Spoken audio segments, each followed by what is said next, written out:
জয় গুরু। ইষ্টপ্রাণ দাদা ও মায়েরা, আজ ইষ্ট প্রসঙ্গে পরম দয়াল শ্রী শ্রী ঠাকুরের সৎনাম গ্রহণ ও দীক্ষা প্রাপ্তির এই তথ্যগুলি জেনে নেব। কি ঘটেছিল সৎনাম শোনানোর পর শ্রী শ্রী ঠাকুরের?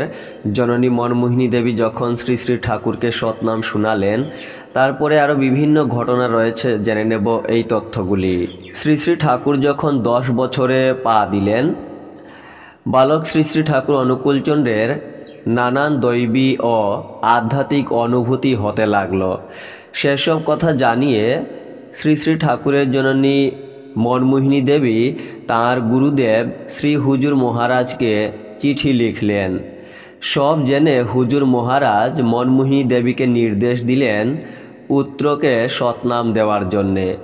মনমোহিনী দেবী পুত্রকে অর্থাৎ ঠাকুরকে সৎনাম শোনালেন, কিন্তু এই সৎনাম শোনার সঙ্গে সঙ্গে শ্রী শ্রী ঠাকুর জ্ঞান হারিয়ে ফেললেন। কিছুক্ষণ পরে শ্রী শ্রী ঠাকুরের জ্ঞান ফিরে এলো। তারপর শ্রী শ্রী ঠাকুর মাকে বললেন, মা, তুই আমাকে এ কী নাম শোনালি? এ নাম তো আমি তোর পেটে থাকতেই করে আসছি।